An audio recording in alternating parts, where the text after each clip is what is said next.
She gives birth after months of pain, and for a moment she believes her child is finally safe. But the moment doesn't last.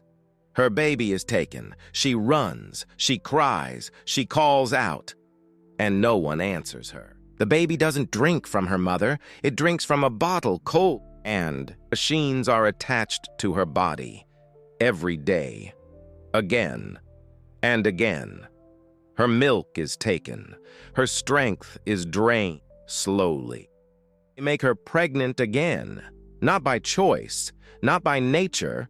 They grow up surrounded by metal, by noise, by numbers, not as mothers, not as living beings, but as units. And when she can no longer give milk, she is no longer useful. She is loaded, transported, and turned into meat. This is where milk comes from. Quietly, cleanly, packaged, and placed on shelves, far away from her pain.